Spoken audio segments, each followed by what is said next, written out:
I'm saying I scout though. You know what I'm Nah, I saying? ain't say that. You probably got to move us on to talk to the mic. Okay. Yeah, well, or everybody probably would put it between y'all. Got to get more mics. All right, live from SAS. We got Coach Vines, Coach Valerie, myself, and Nick, the usual. Um, we'll open it up. Coach Vines, how did you get to this point in the season where you at right now? I think we have everybody healthy for once. Beginning of the season, we had everybody. We lost Devon Perry after the first 5 games due to an ankle injury, and he was gone probably for like a month. Then we lost our big kid Andre for probably a month and a half due to COVID. So coming back, he had to work his way back, and then we lost our best player, Stavon, for a week. So I think just having everybody back and them buying in, this is where we are today. So Cornelius, would you say, you're 12-9 at the end of the season. Because of that, it garnered you a 10 seed. Would you say that it benefited you guys to play a tougher schedule this year, and that 10 seed is probably a little skewed because you guys did play some tough teams. You had some issues with COVID and injuries and stuff like that. So the way I see it is you're a lot better in a 10 seed. And do you think your schedule during the year has helped you to get to where you are now? Once we got down to our last game of the year, and I think everybody start, coaches will tell you they don't, but everybody start looking at the seedings. Yeah. Our games against like Buffalo teams, well, everybody in Section 3 games against Buffalo teams didn't count. So once they started taking our points away, I started saying, okay, where could we land? So I knew we could land anywhere from 7 and 10. 7 and 10, you stay away from going to New Hartford. That's a tough environment. Going down that way, because towards Utica, I know that they weren't letting opposing fans come down there. Regular season, we went down to Utica Proctor, and we was told that it was no fans. It was senior night for them, and I swear, probably both sides of the bleachers was packed. So for me, I started telling people I knew, and it's probably not a good thing, but I said, I don't mind if we lose our last game to Bishop Grimes, because that falls into a 10 seed. I'm fine going anywhere else but going down to Utica during, the playoffs. That was just my thing. So, yeah, the tough schedule, yes, because I think our league alone with CBA, Bishop Grimes, and Bishop Ludden, it prepares us for anybody. We punch each other in the head twice a year. That's 6 games right there alone. Then we played Henniger. We all know what happened to that, so we couldn't finish that game. And then we played a Marcellus team when they were doing well. We played a tough West Hill team. We played Utica Academy of Science. So our schedule was pretty tough. We gave some games away, but I think we showed how good we can be when we played up to our potential. When y'all lost those 4 in a row, you didn't have the whole roster, correct? No, we didn't. And you ended up winning 4 in a row, right? Yep. What do you think caused that? Was it everybody coming back that made you win those 4 after that? So those 4 started with, I can't even remember who it started with. When you don't have everybody, it's tough because you're going deep in your bench. And in reality, no coach wants to go 10 deep. Nobody wants to go 10 deep. Because you're going to guys that, probably aren't capable of doing what another guy can. So we were going to games with 7 guys, 8 guys, and you're down 2 starters. You're down your 6 man coming off the bench. So when you got everybody back, coach kept telling me, he was like, Coach, we got a chance.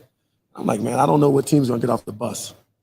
When you go somewhere, I tell them all the time, I don't know what team is going to get off the bus. We went to CBA. We played CBA tough here. We went there, and I was excited. We was up 9 here, and Stavon and Makai both fouled out with about 3 minutes left, and we were up 9. And then it was like, okay, let's see who's battle tested, And it showed we had to put younger guys in the game. Some guys didn't know assignments and ended up losing that game. So when we went there, I felt very confident. But when we got on the floor, that first quarter, I think it was close. And then the second quarter, it was just like, this is what we just went over yesterday, and it started happening. And it's just like you're watching a nightmare. You're watching it live. So having everybody, for me, it's amazing. When I didn't have everybody, I was going home beating myself up. Yeah, and I think that's the one knock on if somebody on your team this year is right. Like, we don't know which team is going to show up. You've got the talent, but the talent is young, right? So when you got young talent, like you said, it's always, you're not sure, if they're going to be ready when the time comes. But you got a player, and you would know better than anybody, being a D1 athlete yourself. Stavon Jones, he's only a sophomore to me, and you would know better than I would, but to me, he looks like a D1 talent. If he works, he's got the potential anyway, if he works at it, but he's got a good game. He's got a good body for a sophomore. Valerie and, Corn, how do you guys feel about Stavon and how he's developing, how you guys are bringing him along? You want to answer that one first? Yeah, I mean, and we've even bumped heads on this because I had the pleasure of coaching Stavon his 8th grade year, and he was my guy on JV. But with that being said, I almost created some bad habits with him because he was talented then, so I will allow him to grab a rebound and kind of just go and facilitate everything for me. And with that, we won a lot of games, but when he took that step last year on varsity, he struggled with the overall game, right? When is a good shot? When is a bad shot? When knowing when I need to go get a rebound, how to chin it, how to give it to a guard. And so over these last couple of years, the biggest thing that we stress to him is just, can you be coachable? Like, are you coachable? When everything's going good and you're statistical, and sometimes I used to call him a statistical based player, right? When everything's going good, your shot is falling, you look good, but can you play when your shot's not falling? How you going to affect the game when you're not hitting your outside shot, when you can't get to your right hand? So that's been like our main message for him. Like, yeah, you are our best player, but can you be coachable? And will you allow yourself to be coachable? So yeah, that's to piggyback off Coach.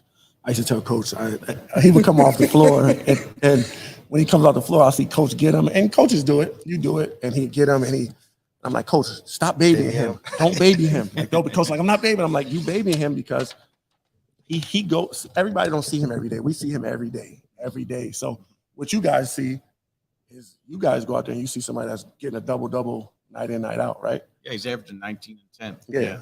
We challenge him.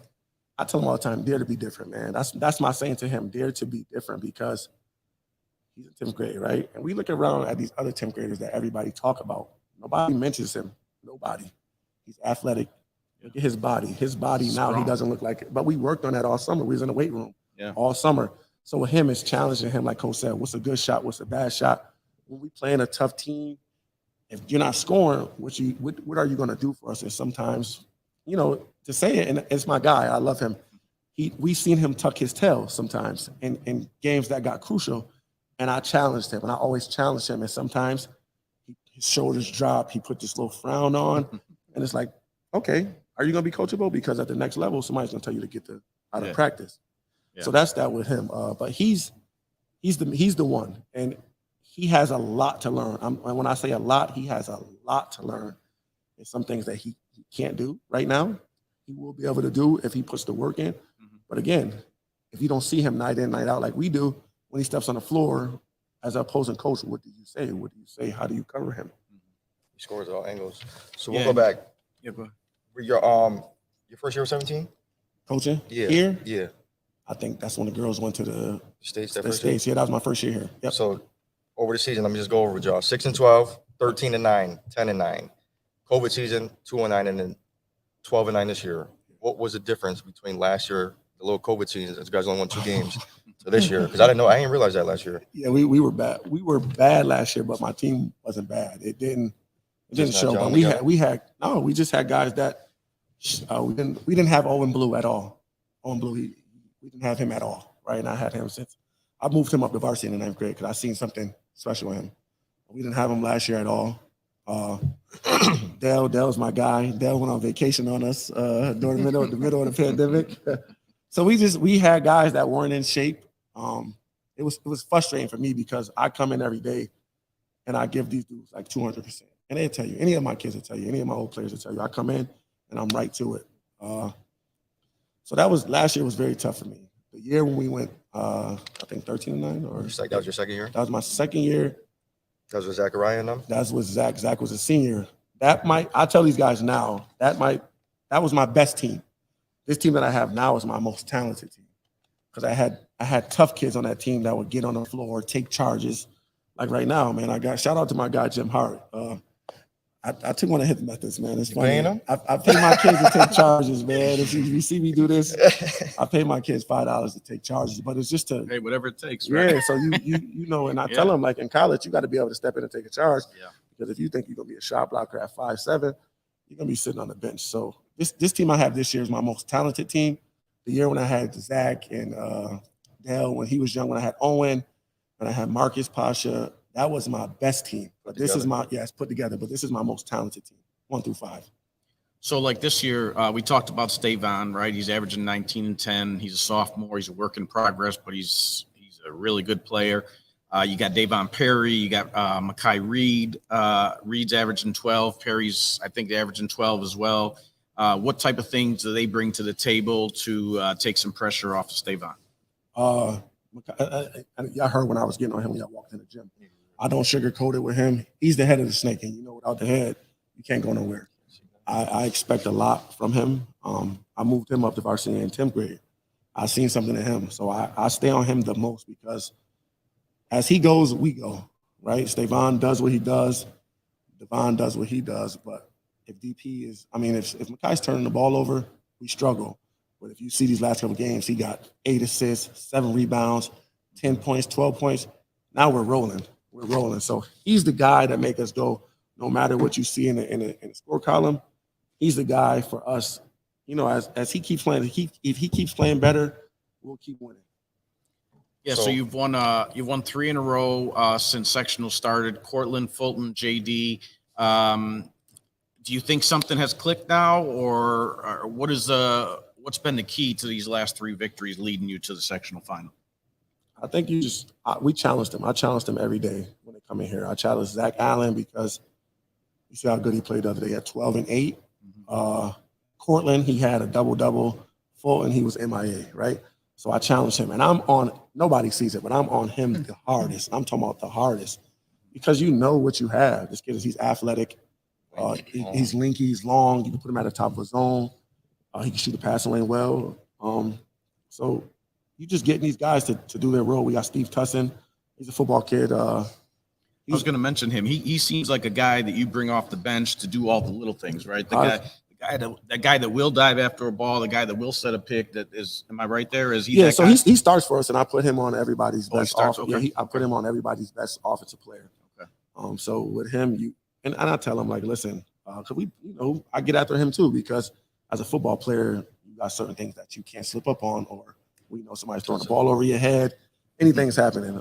So with him, I challenge him. Just use your defensive, your instincts to be able to cut somebody off, to be able to jump to the ball. Just be athletic. Be athletic, and you'll make somebody else struggle on the defensive end. Yeah. We're gonna go to Val because I spent the summer and spring with Val, and I know he's very picky about what he does. So I know he brings a lot to the table. Just talk about what Val brings from the JV to the varsity level with the boys, stuff that you can't always get to and notice during games. Me or him? Him. What does he bring for you? What does he bring? Coaches, sometimes I'm so like stuck, right? So towards like the end of the season, I think, because me and Coach, we bump heads a lot. We bump heads a lot. And I think as a head coach, you have to let your assistants know what do you expect out of them. Yeah. You have to, and if you can't, then there's no foundation. Towards the end of the season, he started letting me know, like, Coach, when this person comes in, let's get this kid a break. Let's bring him in. You start trying to go with what the other team is doing. So he's been great, phenomenal down the stretch with that. As lately, his first 2 years here, he's like lucked up, man. He had a bunch of talent. So you got a bunch of talent. So they was winning a lot, and I would say, and he probably attests to it. This year probably is like down. Yeah, it's down. I remember that every game I can't watch. And JV game I can't. And it's like, okay, he feels it. So now sometimes I'd be like, yeah, like let them know. So let them know as a varsity, what do you see? Like you need your other coaches to speak sometimes so they don't hear from that same person. So coach is good with that. He's let me know timeouts. We got an iPad that keeps, our turnover stats. We got our stats stuff. He does that, and he's in my ear. And then he's also, now we have that understanding, like, yo, listen, when they come off the floor, you got to be blunt with them and let them know what you see them doing out on the floor, and then what could they see as they're sitting next to you on the bench instead of coming and you trying to make them feel better. You can't always make somebody feel better. So coach, so coach, he's getting better too because he's young. And it was like that with me when I was with Greg and Gil as well. So he's learning as we go. And I think that's kind of like the role of the assistant coach, right? I mean, especially during a game, you know, a head coach is so focused, so locked in. Sometimes he gets mad at a kid that's coming out. Go talk to him.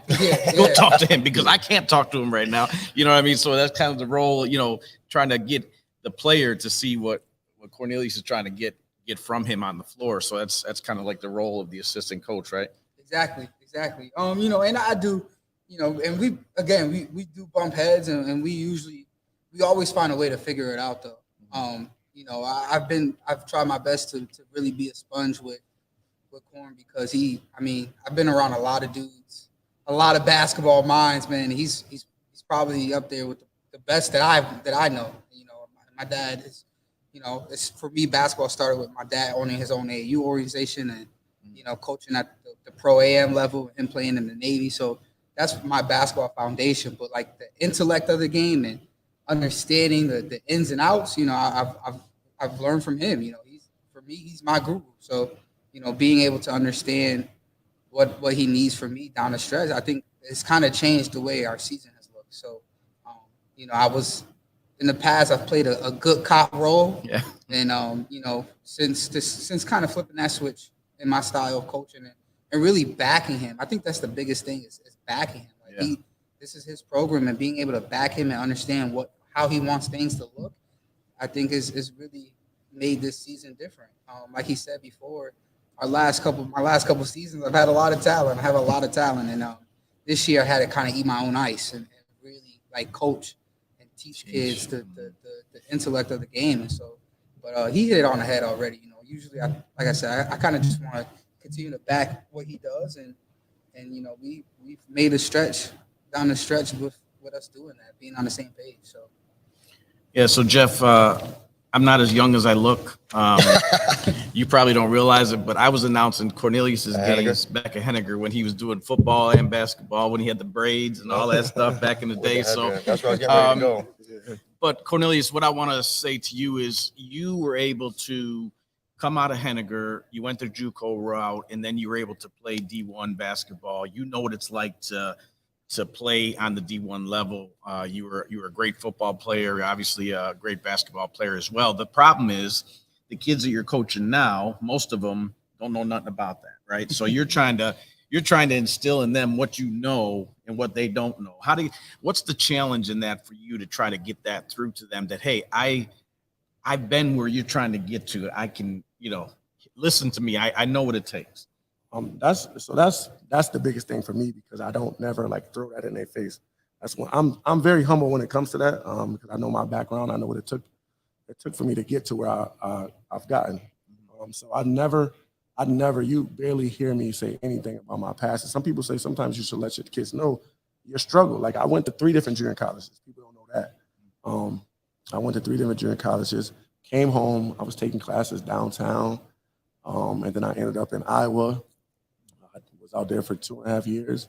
I graduated. I struggled in school. That was my biggest thing. I thought it was all about sports. Coming out of Henniger, I struggled. So, you know, I had to learn, and I had to learn the school part.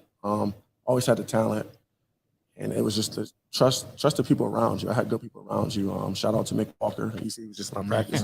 That's my guy. He still talks to me now. You see, he pulled me to the side. Original AAU owner. Yeah, OG. So he just pulled me to the side and got on me just now. So, and I'm never too old for that, because I still got to learn as well.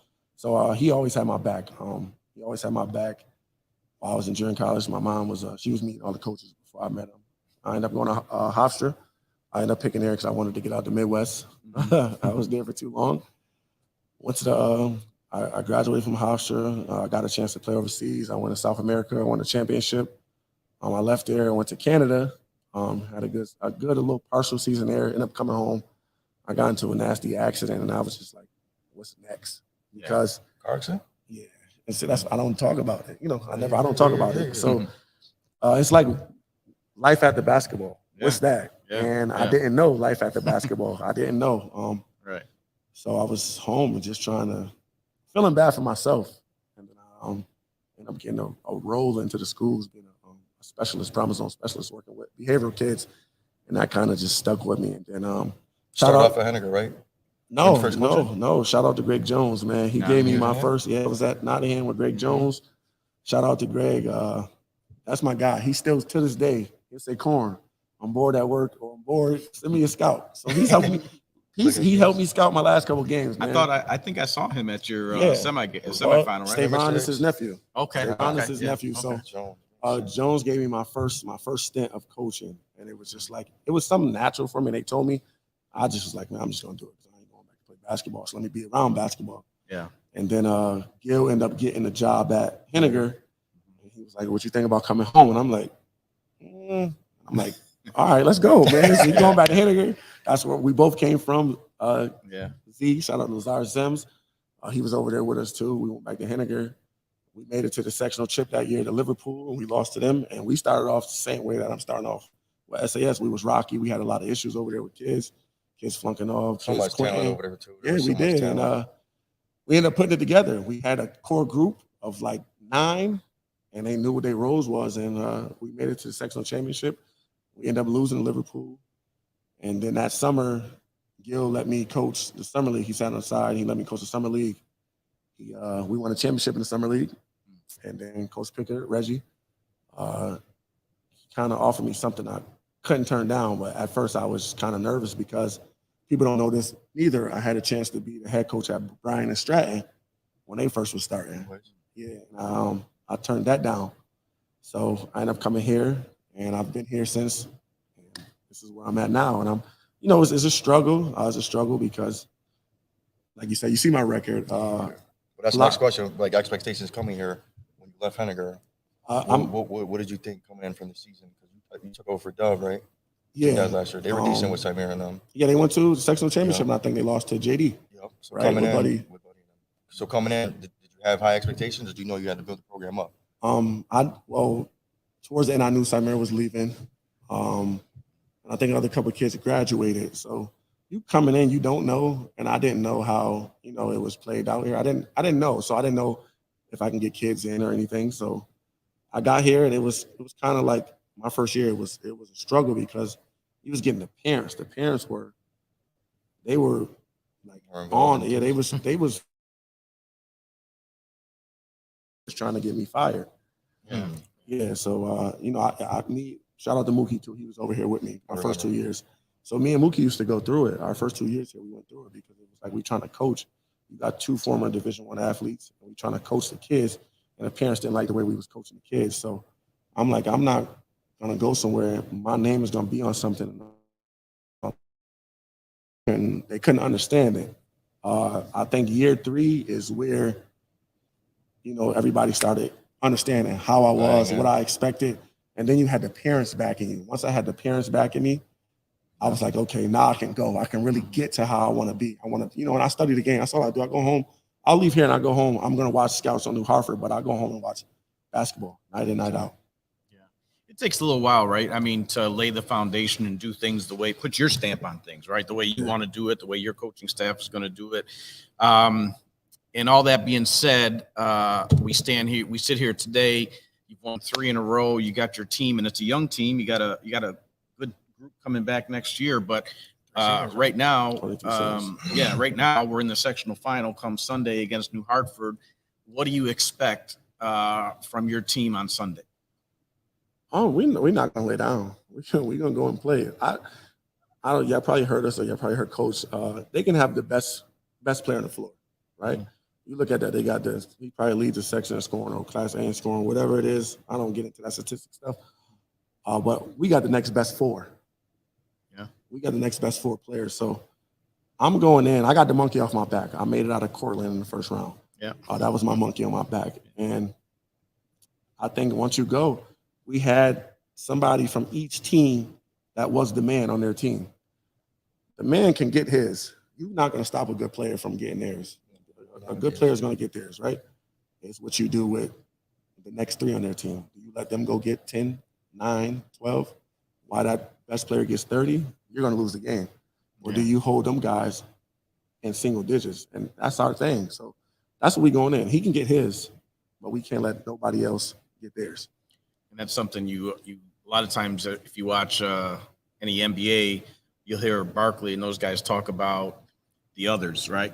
And a lot of times these games come down to the others. You know what I mean? Like who's gonna, like you expect you expect Philip Koski to get his, you expect Stavon to get his, but on both teams, which one of the others is going to step up and make a contribution that could make a difference in who wins or loses? And that's doing whatever. It's not even just scoring. Who's Right. gonna go rebound? Right. Andre Pasha the other day, or 2 weeks ago in Fulton, he had 12 and how many rebounds? 7? 12 and 7. 12 and 7 with like 3 blocks. He didn't score a point the other day for us, but he had 8 rebounds alone in the second quarter. So he finished the game with 11 rebounds and 3 blocks. Do you let them know that? Like you harp on that? With the impact that you have on the game without scoring, like for a kid like him? Yes, because if you know that you're going to get 3 to score, what else can you do, or what could you do to bring to the game? So I expect people to get on the floor, take charges, dive on the ball. Because if you watch some of these games, and you watch a lot of these games, and I go scout a lot of games just because you don't see these kids diving on the floor. You don't see these kids taking charges. You don't ever know who's in the stands. You probably can get a scholarship for that. Yeah. Right? It's not all about scoring or the assists. What else do you do? How do you play without the ball being in your hands? Yeah. And that's the thing that I think we struggle as a whole in Syracuse. Yeah. We're behind in basketball. Mm-hmm. I'll be the one that say it. Nobody. You took my next question out. Oh, so go ahead and ask the next question. Go ahead. The overall, you took it out. So the overall, you've been around the block. You play with some of the best. Overall basketball in Section 3 is just down. What do you think the factors for that are? I'm just gonna be honest because I'm always honest. You get them listening to people, and people always say like, no, it don't gotta be a person that played basketball to teach you basketball, right? But it's also not gonna be a person that never been involved in a game that's gonna teach my kid how to play.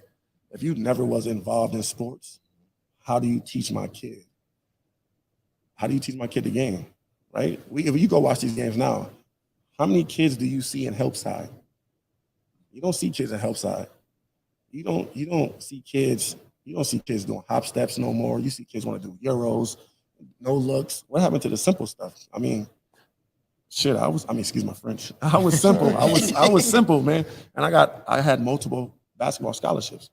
It was nothing fancy about my game. I can shoot it, yeah, but it was nothing fancy. So when you look at here, you look at a lot of kids that can probably be Division I talents, right? The ball can go up and they'll probably just go watch it. And they could be 6'7", 6'8", and they don't want nothing to do with under the rim. They want to be on the wing all day. So basketball, we got to go back. Syracuse, we got to go back to the basics for us to catch up to a lot of places because in upstate New York, I'm not even going to say probably, we're last. I go to Rochester, I go to Buffalo, I go to Albany. And you see kids there and you go, wow. And you go, and I talk to my boy all the time, Lamar Kearse. And I say, yo, bro, what can we do? What can we do? And it's just like, yo, back to the basics. We got to go back to basics. Chest passes, bounce passes, overhead passes, little stuff like that. Yeah, it's fundamentals. There's nothing wrong with it. There's nothing wrong with it. And we think it's wrong. I went and watched the game probably like a end of the regular season. Me and coach went to watch. I'm not going to say what game it is. But we seen the ball just getting passed in, and they was just like going like this, right? And you just hear people yelling, go, go, go. Like, you can't. What does that mean? No defensive assignments, so fundamental. Yeah, what does that mean? If I'm passing it in and you just yelling, go, what are we learning? Yeah. Right? That's where I'm at. I think we're so far behind. And I think people are in competition with other people. I don't train kids. If somebody asks me to, I say, no, I don't. And I'll pass them on to somebody because how many trainers do we have in Syracuse? Tell me. 2,500. So we got a lot of trainers. So I don't want to have my name on something, Yeah. Or someone. And then if their kid goes to practice or tryouts and they get cut, they say, oh, my kid was working out with corn. No. Nope. So I pass them on to people and I do what I do. Yeah. And I think, like you said, it's like you look at the game on Sunday, right? I mean, it's just as important for a kid like Tussing to play tough D on their best player as it is for Stavon to get 20 points, right? So, I mean, everyone might look at it and say, oh, this person got all the points. But if you don't have a guy that can play lockdown D, if you don't have a guy that can, do the other things for you, those things are just as important to getting a W as somebody. I mean, obviously, whoever puts the ball on the hoop more is going to win. But, I mean, somebody's got to play defense, right? Somebody's got to do the little stuff. And I think teaching kids how important that is just as important as, getting all the double. Yeah, no, we harp on that. And if y'all been following us, you probably seen the little brackets we do. Yeah, in games, you don't see the person that's scoring the most points up there advancing us. You've seen a guy that covers somebody for 32 minutes. You see those guys because we know without those guys, we know in this gym, without those guys, we struggle because we know who's a weak link on defense on our team. And that's just real because if I got to hide you, I know it. I see when coaches hide other people. I see when they hide people. Go stand in the corner and just wait to catch it and pick it back up. Yeah, but not even that. If somebody has not, if somebody doesn't have a good offensive player, I might put my worst defender on him. Yeah. Because you got to play the cat and mouse game now because I'm not gonna put you on somebody I know can go get 40. Why would I do that? I would be playing myself. Yeah. So Nick's got a son at prep. Valerie, we know all the kids from AU that go prep. What is your take on prep school and kids leaving Section 3 to go to prep school? You had a conversation already about it? I mean, yeah, we had a conversation about this. I'll tell you, this is straight up, right? It's not too many people that can put you in a prep school. Let's be honest. Right? You gotta know somebody. It's all about who you know. You gotta have a connection. I'm blessed to have a couple connections. I'm fortunate to be coaching with the Albany City Rocks. Yeah. I'm fortunate to be coaching with those guys. But it's some people that get these kids and you send them to, what do you want to call it? What's the name you call it? What is it? What's the prep school? What's it? Mom and pop prep school? Mom and pop. You send a kid to a school that's not even like credited, right? So I got to go there. And there's a ton of them. Like, whoever watching, there's a ton of them out there. No, it is. You can watch now. So we can look right now in Section 3, and we can look at kids that how old they are, and then it's saying they reclass, and it's like you can't reclass. You can't reclass in high school and here. So if I'm supposed to be a junior and it's on my paper saying I'm a sophomore, the minute I step on the court to play in 2 years, that school's gonna get in trouble. And then what happens to me? So prep schools, yeah. I mean, and I can send you a prep school, but who parents got $60,000 to pay for it? That's the number one I thing. know. Ma, I know you watching. I had a chance. I had a chance to go to prep. You know what she said? No. The money. It wasn't even about the money. She said no because for my reasons that I had, but it wasn't going to cost as much as with these other kids. Everybody ain't going somewhere for free unless, they got that person that their word is bond. They vouching for you or college is vouching for you. How many Division I coaches come to Syracuse? Yeah, one every 4 years. Okay, so then how many kids left to go to prep school? I think it was 24 last time. Okay, so now. 24 in the last 3 years. Okay, so 24 coaches come to Syracuse, Division I coaches? Not at all. So that's it right there. Prep school thing, it's not for everybody, man. Don't listen to everybody. You can go your own journey. There's nothing wrong with it. Better yet, if you can go Division II, what's wrong with going Division II? And if they give you a scholarship, Academically and free education. yeah, what's wrong with that? I do all Lemoyne's games, men's and women's, and that's a high level basketball. I mean, there's really good players, and there's some kids get in their minds, no, I don't want to go there. I want to go D1 or whatever. But you need to go where somebody wants you, And D2 is a great level of basketball. Even JUCO. I mean, up at OCC, I do all their games.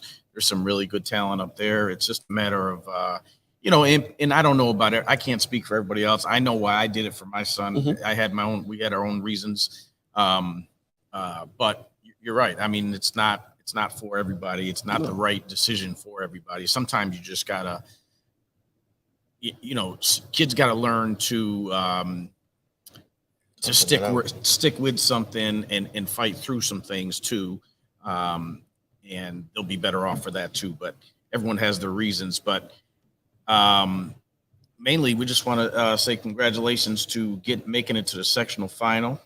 We feel like you have a good chance. It's going to be, it's definitely a winnable game for you guys. Without a doubt. Yeah, without a doubt. And even though, you know he's about to come. Even though you had us. You know what? I pay attention to stuff like that, and I try to act like I don't. And I'm the biggest person. I don't pay attention to that stuff.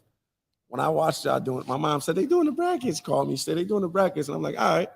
I'm washing my clothes at the laundromat, and I seen that, and I said, oh, I can't wait till I see Mr. Versus. He ain't left us alone. Nick says that. And I didn't, and it bothered me. I was going back home, and it bothered me because I'm like, wow. And you seen us play a couple of times, and that was your thing. You said you don't know what team is going to show up, right? That's the But thing. then you got to look at it like this, Mr. Versus.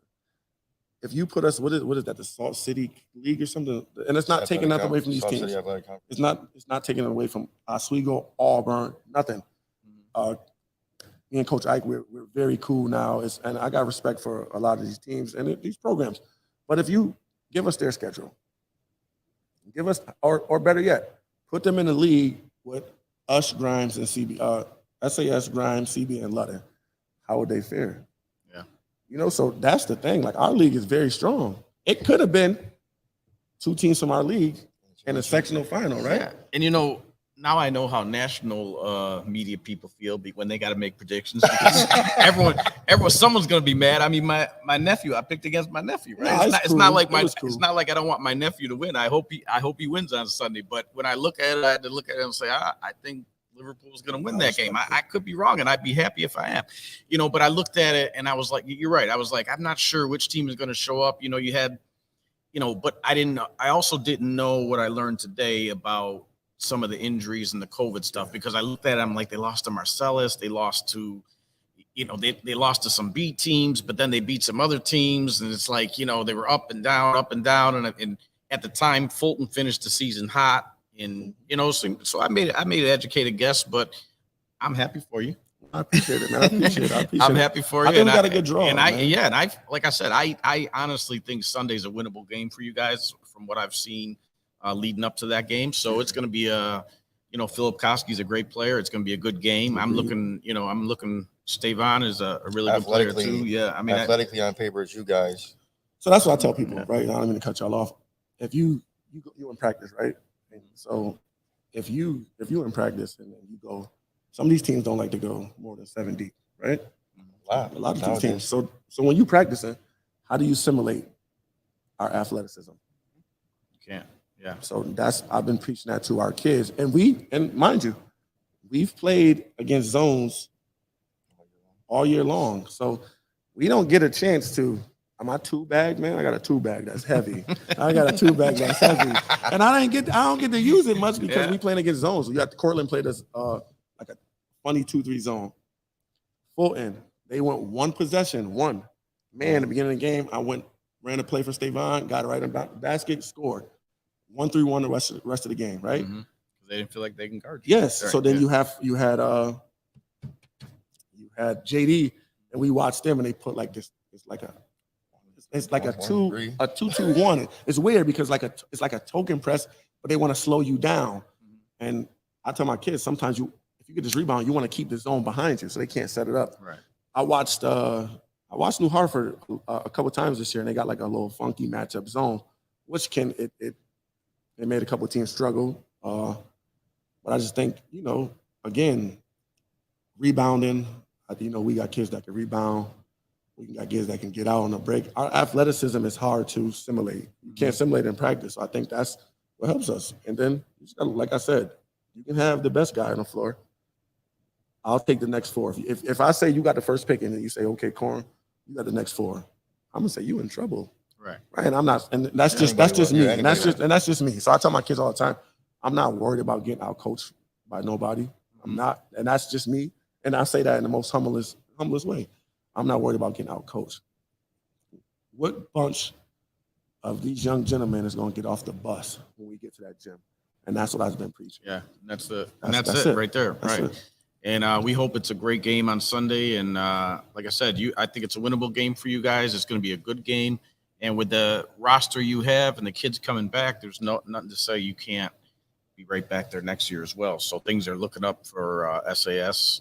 And we just want to thank you. We know you had a cuss us out this morning. I know y'all seen it post. He cusses out, but I'm telling y'all, like I told y'all now, I wasn't jumping on the bandwagon, but it's written in paper where I got him going. I do it sometimes just because I know everybody else is going to jump in, and it's cool. This right here don't make me like this. Don't I'm really low key. Nobody could tell you I'm low key, People don't really man. know about you. Yeah, But they know don't. they know your passion for the game. Yeah, my people that passion. don't know. And that I think my passion is unmatched. My passion is unmatched. So I do appreciate you guys stopping. Whoever is coming to the game, we going white out. Listen, we got shirts to give out, so we gonna be find me. We got shirts to get out. I need everybody. I need extra large over there. We're gonna be courtside. Here you go. The same Extra setup large. tomorrow. There you go. That's extra large. So only thing I want to say is, if you haven't came and supported me throughout the year, it's cool. I would appreciate if you come out. You don't even got to come support me. Come support my young. Skino, you heard what he said. Come support. No, that's my guy. Yeah, he is my guy. He's my guy. If it ain't a sneaker release, he ain't leaving the house anyways. That's him right there. I don't got to work. That's my guy. But for real, if you haven't yet, I think these young men deserve it, man. Come out and show your support. And we're not considered a inner city school, a city school, but we are the only inner city school still playing in Syracuse, New York. So come out and support these young men. They deserve it. They deserve it. What they doing here and what they put up with me 24/7 through group text or whatever. I'm always on them. Come and support them. It'll mean a lot to me. Tickets online, $10. They $10 now for the whole day. For the whole day. Whole so day. $10. That's y'all go out and buy sneakers, sweatsuits, everything else. Come out and support. And I appreciate y'all because this didn't really, just don't define. I told you Tuesday we was coming. No, you did. I just didn't get the inbox date, so that's why I woke up with Nick that. Patterson, you next too. If you watch it. Well, there you have it. Head coach Cornelius Vines, assistant coach Steve Valerie from Syracuse Academy of Science. They are in the A final on Sunday. What is it, 5 o'clock? 5 p.m. 5 o'clock, SAS, New Hartford. It's going to be a great game. We look forward to it. This is CNY Hoop Talk in the 315. We see y'all Saturday and Sunday. It's Friday, right? We got one more day.